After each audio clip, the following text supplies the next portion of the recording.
भक्ति दो रूपों में की जाती है, सगुण में और निर्गुण में। लेकिन भक्ति जिस ब्रह्म के लिए की जाती वो ब्रह्म तो एक ही है, वो सिर्फ निर्गुण में है। उसका रूप सगुण में है क्योंकि उसी के द्वारा निर्मित सगुण है, इसलिए सगुण में भी उपस्थिति दर्ज होती है। लेकिन जब वास्तविक ब्रह्म की प्राप्ति करना चाहते हैं या उसमें लय होना चाहते हैं तो आपको निर्गुण अवस्था में जाना पड़ेगा, क्योंकि यही उसकी परम स्थिति है। तो भक्तियां आप किस मार्ग से करते हैं ये आप पर निर्भर करता है, लेकिन अंत में उसकी जो नेचुरल स्थिति है उसी वास्तविक स्थिति में जाना पड़ेगा। इसलिए सगुण और निर्गुण से हमें भ्रमित नहीं होना चाहिए। सगुण मार्ग गुण और अवगुणों से भरा हुआ है, इसलिए कठिन मार्ग हो जाता है। लेकिन निर्गुण मार्ग इन सब के परे हो जाता है तो वो आसान हो जाता है। उसमें ब्रह्ममय स्थिति को पाना आसान भी हो जाता है, सरल हो जाता है। तो प्रश्न यही आ जाता है कि हमें मूर्ति पूजा करना चाहिए कि नहीं करना चाहिए। मूर्ति पूजा कितनी उचित है और मूर्ति पूजा किसके लिए उचित हो सकती है, किसके लिए नहीं हो सकती है। अगर आप बेहद की स्थिति में जाने का प्रयास कर रहे हैं, उसने जानने की लालसा रखते हैं, तो फिर आपको उन लोगों की वाणियों को जरूर सुनना चाहिए जिन्होंने उस बेहद को पूर्णता से प्राप्त किया है, खोज की है। इसी धरा पर रहकर के संसार को समझाकर बताकर के खुलकर बताकर गए हैं, उनकी वाणियों को हमें सुनना चाहिए। उन्होंने पूरा विस्तार से बताया है कि सत्य क्या है, सत्य की खोज कैसे करनी चाहिए। तो जहां तक मूर्ति पूजा की बात है, तो मूर्ति पूजा में अगर आप उलझते हो तो एक मंडकूप की तरह हो जाओगे, कुएं की मेढक की तरह ही रह जाओगे। बेहद की स्थिति में नहीं जा सकते हो। बेहद की स्थिति जाने का मार्ग अलग है, उसकी स्थिति अलग है, उसका प्रयास भी अलग है। तो हमें इससे कुछ बेहतर प्रयास करना पड़ेगा। मूर्ति पूजन तो एक सीमित है। तो बिना किसी संशय की अगर किसी की बात पर विश्वास किया जा सकता तो हमारे पूर्वज में जो पूर्ण संत हुए उनकी वाणियों पर ही विश्वास किया जा सकता है, अगर वर्तमान के संतों को छोड़ दिया जाए तो उन्होंने निर्गुण का मार्ग ही कहा है। यही मार्ग श्रेष्ठ कहा है, उत्तम कहा है। उन्होंने पूर्णता को जानने के बाद कहा है, तो हमें उनकी बात को स्वीकार करना चाहिए, न कि हमें अपनी मनमानी करना चाहिए। लेकिन वास्तव में होता उल्टा ही है कि हम सुनते तो सबकी पर करते मन की ही है। हर जगह आपके मन की चल जाए ऐसा संभव नहीं है। संसार से संशय रहित अगर होना है तो मनमुखी जीवन को त्याग करके गुरुमुखी जीवन अपनाना चाहिए। तो संशय रहित हो जाओगे, ब्रह्म की प्राप्ति करोगे। तो जो शुद्ध और अशुद्ध के रूप में पूजता है वो भी सत्य को नहीं जानता है, जो केवल शुद्ध रूप में पूजता है वो भी सत्य को नहीं जानता है।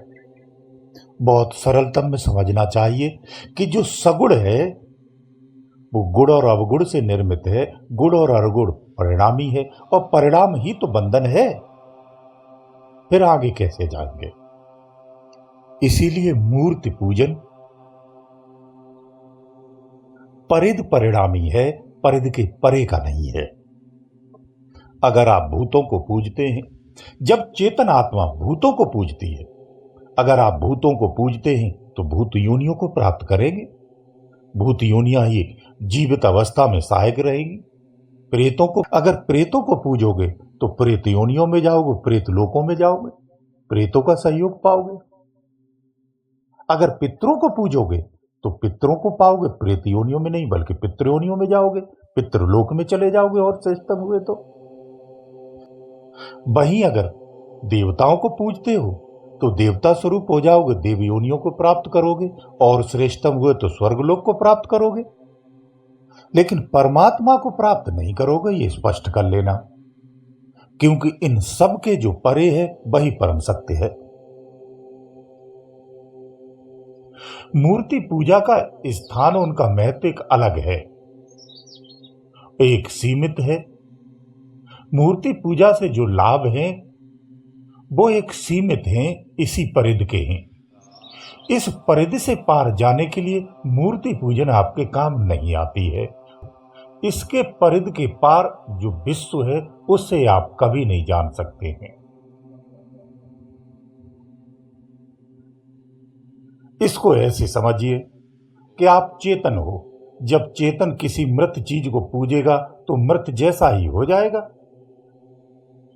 अगर वो संसार की जिन वस्तुओं को पूजता है तो उन वस्तुओं जैसा ही हो जाएगा, यानी वो उन योनियों में जाएगा जो दुख से, दरिद्रता से, कष्टता से भरी हुई है और जो सदा सदा के लिए भटकाव की स्थिति है, ब्रह्म से दूर करने वाली योनियां हैं। उनमें आपको जन्म मिलेगा, उनमें आप चले जाओगे जहां पतन ही पतन है। लेकिन ब्रह्म को प्राप्त नहीं कर सकोगे, क्योंकि ब्रह्म इन सब के परे है। जो परम सत्ता है वो इन सब के परे है। वास्तव में ये भी उस सत्ता का इन्हें पूर्ण रूप से भान नहीं है जिन्हें आप पूजते हो। तो स्पष्ट है, जो जिसको जैसे पूजेगा वो वैसा ही बन जाएगा और वही उसकी गति होगी। ब्रह्म सत्य है और संसार उसी से है। उस ब्रह्म को जानना है तो इन सांसारिक आडंबरों से बाहर निकलो और सत्य को पहचानने के लिए इसके परे की जो संगत है उसे करना सीखो। वो मार्ग तुम्हारे भीतर में है, उसके लिए मूर्तियों की आवश्यकता नहीं है पूजने की। भीतर के मार्ग में झांकना सीखो, उस मार्ग से जाओगे तो आप अपने प्रभु को प्राप्त कर लोगे। इसी प्रकार से गुरुमूर्ति की बात आ जाती है कि गुरुमूर्ति की पूजा करना चाहिए अथवा नहीं करना चाहिए। तो देखो, स्पष्ट समझ लो, अगर आप ब्रह्म मार्ग पर चल रहे हो, निर्गुण उपासक अगर आप हैं, तो फिर निर्गुण ब्रह्म की ही प्राप्ति के लिए आपको प्रयास करना चाहिए। गुरु एक माध्यम होता है और जो गुरु है वो स्थान कहाँ है, कैसे सहायता करता है। दोनों आंखों के मध्य के पीछे गुरु बैठा हुआ है। जब आप ध्यान में जाते तो वो आपकी सहायता करता है, आपको मिलता है। वो सदा सबके साथ बैठा हुआ है। तो आंखों के पीछे जो गुरु तुम्हारा बैठा है उसका दर्शन करना चाहिए। आंखों के पीछे बैठे हुए गुरु की अगर आपने खोज कर ली तो सारा विश्व निहारोगे, सारे विश्व की यात्राएं करोगे। अलग अलग जब लोकों में जाते हो तो वो आपके साथ होता है, भ्रमण कराता है, यात्राएं कराता है, वो आपके साथ होता है। वही गुरु सच्चा गुरु है। बहुत गहरी बात बताता हूं, जितने भी ध्यान साधक हैं उन सबको सुनना चाहिए। ये तुम्हारे लिए बहुत उपयोगी है। उपयोगी इसलिए है, ऐसे समझिए, साधक जब ध्यान साधना करता है, अंदर में उतरता है तो उसके साथ गुरु होता है। लेकिन आप अज्ञानतावश अपनी कल्पनाओं के अनुसार उस फोटो में देखना चाहते हैं। उस फोटो में देख करके आप गुरु को स्वीकार करना चाहते हैं। गुरु पहले दिन से ही आपको स्वीकार कर लेता है, क्योंकि जिस निराकार निर्गुण ब्रह्म की प्राप्ति करना चाहते हो वो उसी निराकार निर्गुण रूप में रहता है। तो आपको भी उसी लोक में जाना चाहिए, तो उसके दर्शन नहीं, उसकी प्राप्ति हो जाती है, उसमें लय हो जाते हो। जब ध्यान में आप जाते हो तो हर समय तुम्हारे साथ होता है, तुम्हें ध्यान करने के लिए कहता है, साधना करने के लिए कहता है। तुम्हारी जिस देवता में आस्था होती है उस रूप में कहता है, उस रूप में आकर के बोलता है। कई तरह से होता है, यही नहीं कि स्पष्ट फोटो में ही दिखे और सम्मुख खड़ा हो जाए। ये तुम्हारी थोथी कल्पना है। ये इन कल्पनाओं से आपको बाहर निकलना चाहिए, तभी आप शुद्ध निराकार में पहुंचेंगे। कल्पनाओं के परे की जो स्थिति है वो निराकार की स्थिति है। इसे गहराई से समझो। गुरु के बिना ध्यान में आप कुछ पा ही नहीं सकते, मिल ही नहीं सकते हो, आगे बढ़ ही नहीं सकते हो। वही सच्चा गुरु है।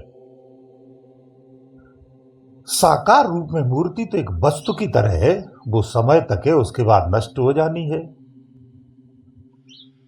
जो संसार लोभी है, संसार की आवश्यकताओं के लिए प्रयासरत है, उनके लिए श्रेष्ठ हो सकता है, क्योंकि वो एक परिधि के अंदर का सुख है, वो उसे भोगने के लिए आतुर है, तो उसके लिए उपयोगी हो सकता है।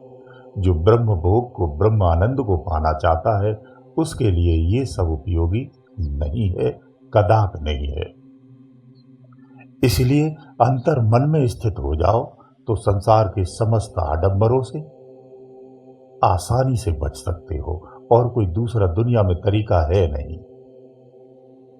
इसीलिए निर्गुण ब्रह्म का मार्ग ही सबसे श्रेष्ठ मार्ग है। निर्गुण ब्रह्म की पूजा ही सर्वश्रेष्ठ पूजा है। गुरुदेव दयालु।